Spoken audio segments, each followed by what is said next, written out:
Hello friends, आज मैं बात करूंगी कि कितने तरह के लोग हैं, कितनी मतलब सेविंग्स कितनी लगानी है, मतलब कैसे पता चलेगा हमें कि हमें कितनी सेविंग्स लगानी है। अगर मैं मार्केट की बात करूं, हमें कितने का शेयर पर मंथ खरीदना है।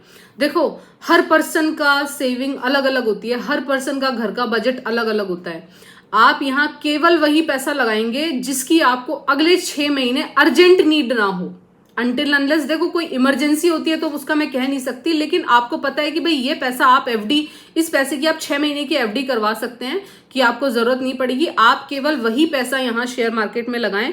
इसके अलावा आप अनावश्यक रूप से किसी से उधार लेके या किसी इस तरह के कोई भी हरकतें करके पैसा यहाँ लगाएंगे, धोखा खा जाएंगे, क्योंकि यहाँ रुकना पड़ जाता है। 6 महीने भी रुकना पड़ जाता है, साल साल भर भी रुकना पड़ जाता है। और आपने कहीं से उधार लेके पैसा लिया है और वो शेयर अगर बढ़ा नहीं उतने दिनों में, आपको डिप्रेशन आएगा। आप उस डिप्रेशन में आके उस चीज को बेच के जाओगे। नुकसान यहाँ वाला तो नुकसान उठाओगे ही उठाओगे, उससे जिससे उधारी ले रखी है वो डबल नुकसान हो जाएगा आपको। ठीक है, तो पैसा सिर्फ हमेशा अपनी जेब का पैसा लगाना है।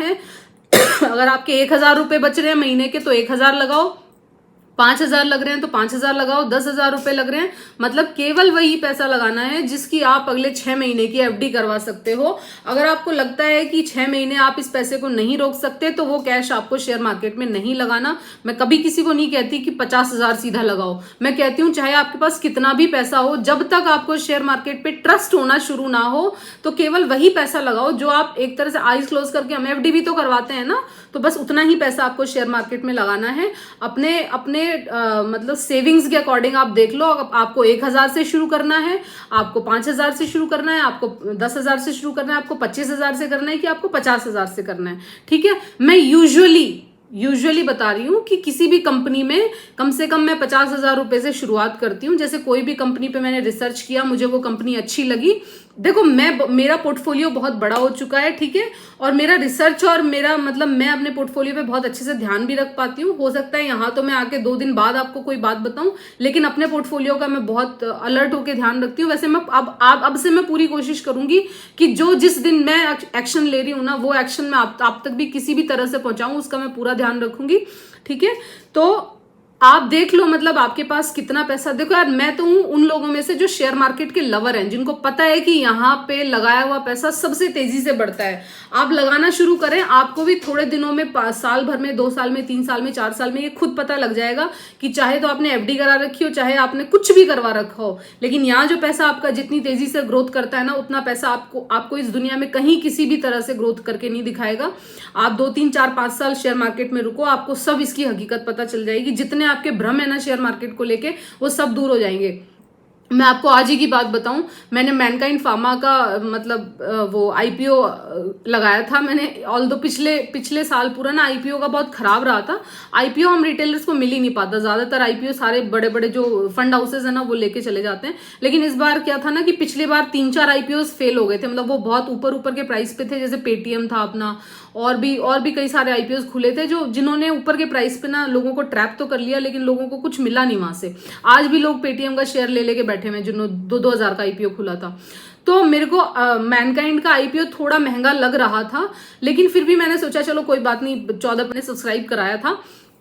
बाई चांस की बात है, मैंने अब तक कम से कम 10 बार आईपीओ के लिए अपनी एप्लीकेशन लगाई होगी, लेकिन मेरे को आज तक कभी कोई आईपीओ लॉट नहीं हुआ। मैं कभी भी आईपीओ में पैसा लगाने के लिए किसी को भी फेवर नहीं करती। उसका रीजन ये है कि पहली बात तो ये कि जब तक आपको कंपनी का बिजनेस नहीं पता है, तब तक आईपीओ में आपको घुसना ही नहीं चाहिए। मैनकाइंड का तो मुझे पता था जी कि मार्केट मोनोपोली है इसकी, मतलब इसके जो 2 प्रोडक्ट है ना, लड़के का और लड़की का, आप देख लेना मैनकाइंड का सबसे बड़ा प्रोडक्ट क्या है, उसकी मार्केट मोनोपोली है, वो बिकेगा ही बिकेगा। उसकी टक्कर अभी तक तो मार्केट में है नहीं। आप लड़कियों का भी प्रोडक्ट लेने जाओगे तो सबसे पहले आपको मैनकाइंड का प्रोडक्ट पकड़ाया जाएगा, और लड़कों का भी लेने जाओगे तो सबसे पहले आपको मैनकाइंड पकड़ाया जाएगा। तो इस तरह से मार्केट मोनोपोली है इसकी। तो सिर्फ इस ये देख के मैंने सोचा कि कोई बात नहीं, 14-15 हजार रुपए लगा देती हूँ। आज ही आईपीओ खुला और आज ही मेरे को 7 हजार का प्रॉफिट, मैंने तुरंत बुक किया और 7 हजार मेरी जेब में। और ये 10-15 दिन पहले हार्डली मैंने लगाया था। ऑल्दो मैं कभी भी बिना अनटिल अनलेस आपको उस कंपनी का बिजनेस नहीं पता है, जैसे मुझे बिजनेस पता होने के बाद भी, क्योंकि ये आईपीओ था इसलिए मैंने सिर्फ एक लॉट ही इसका अलॉट कराया था। मतलब मुझे पता था कि चलो अगर नहीं भी अलॉट होगा तो कंपनी अच्छी है, कम से कम थोड़ा बहुत दिन ऊपर नीचे रह के ये फिर से रिकवर कर जाएगा। आप देखना, मैं मैनकाइंड आपको ना 800-900 रुपए पे खरीदवा दूंगी। ये एक बार थोड़ा सा कोई भी आईपीओ आता है ना तो एक हाइप होता है कि भाई ऊपर जाएगा शेयर, फिर बाद में थोड़ा होता है 5-6 महीने बाद में वो सेटल होता है तो ये नीचे मिल जाएगा। जिस दिन ये नीचे मिलेगा मैं मैनकाइंड में सबसे पहले पैसा लगाऊंगी, भर भर के ये शेयर खरीदूंगी, क्योंकि कंपनी की मार्केट मोनोपोली है और बहुत ही बढ़िया कंपनी है, बहुत ही बढ़िया बिजनेस मॉडल है। और हम इंडियंस ना वैसे भी पॉपुलेशन के मामले में टॉप कर रहे हैं और पॉपुलेशन रोकने का ही सामान ये बनाती है दोनों चीजें। तो मुझे लगता है कि लड़के लड़कियां पढ़ लिख के थोड़ा सा उनमें अकल आएगी, वो इसके प्रोडक्ट यूज करेंगे और मेरे को लगता है मेरी कंपनी का प्रोडक्ट बिकेगा तो मैं खरीदूंगी जरूर। 5-6 महीने बाद ही मैनकाइंड को मैं भर के खरीदूंगी, कम से कम 50,000 1 लाख रुपया इसमें मैं लगाने वाली हूँ। जैसे ही ये थोड़ा सा कूल डाउन होगा, अभी एक बार थोड़ा सा हो सकता है कि ये 1500 रुपये भी टच करे, जिस तरह से आज खुला है तो मुझे उम्मीद है कि 1400-1500 का एक बार हाइप देके फिर आएगा ये नीचे, और जिस दिन ये नीचे आएगा ना मैं इसको एकदम भर के खरीदूंगी बढ़िया से। ठीक है, जितने भी पैसे बचते हो, चाहे आपके पास 1000 रुपए की सेविंग हो, 10 की हो, 15 की हो, 20 की हो, 25 की हो, 50 की हो, पैसा वही लगाना है जो आप अगले 6 महीने रोक सके। और लगाना कैसे कैसे है, आपको हर महीने, दोबारा बोल रही हूँ, आपको हर महीने, जैसे सपोज इस महीने आपके पास 5,000 रुपए बच रहे हैं तो आप इस महीने एक कंपनी का शेयर खरीदो, उन 5,000 रुपए का एक कंपनी का कोई शेयर खरीद लो अगले। लेकिन आपको सबसे बड़ी जो बरतनी है ना, मतलब यहाँ पे एक कंसिस्टेंसी मेंटेन करनी है आपको।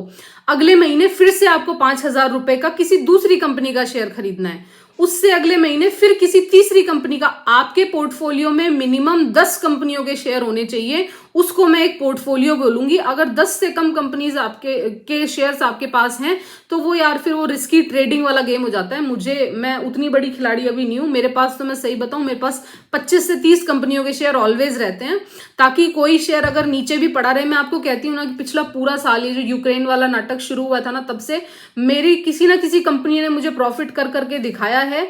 अगर सपोज मैंने किसी एक ही कंपनी में पैसा अपना पूरा फंसाया हुआ होता तो हो सकता था मुझे प्रॉफिट बहुत ज्यादा हो जाता, लेकिन ये भी हो सकता था ना कि पूरा साल मैं सिर्फ नेगेटिव में पड़ी रहती। लेकिन ऐसा हुआ कि मेरा पोर्टफोलियो इतना डाइवर्सिफाइड था तो किसी ना किसी कंपनी ने अप एंड डाउन कर करके मुझे प्रॉफिट शो करते रही और मैं कंपनी से अपना प्रॉफिट बुक किया है। तो ये फायदा होता है कि जितना भी आपका डाइवर्सिफाइड पोर्टफोलियो रहेगा उतना ही आपको कमाई के बेहतरीन मौके मिलेंगे, आपका रिस्क कम होता है। ठीक है, अगर सपोज आपने किसी भी एक कंपनी में अपना 5 लाख रुपया लगा दिया, हो सकता है उस कंपनी में उस कंपनी के कोई बिजनेस में कोई प्रॉब्लम हो गई, सरकार की कोई नीति आ गई, इंटरनेशनल कोई इशू क्रिएट हो गया, तो फिर वो प्राइस ना आपका वहां हिलेगा नहीं। तब तक वो चीजें सॉल्व नहीं होंगी ना, जब तक वो प्राइस वहां पे 5, 7, 8, 10 महीने हिलेगा नहीं।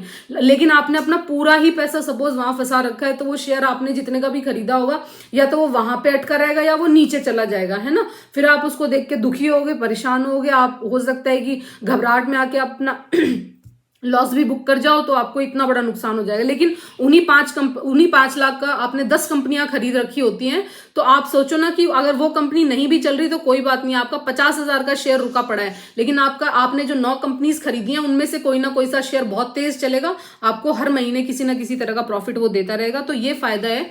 तो अगले 10 महीने तक आपके पास जो भी रुपए बचते हो, सपोज 500 रुपए बचते हो तो आपको अगले 10 महीने तक हर महीने 500 रुपए का अलग अलग कंपनी का शेयर खरीदना है। दोबारा सुनो, आपको अगले 10 महीने तक हर महीने एक अलग अलग कंपनी का शेयर खरीदना है, तब जाके अपना वो मनी ट्री, जिसको मैं मनी ट्री बोलती हूं ना, वो शुरू होगा आपका।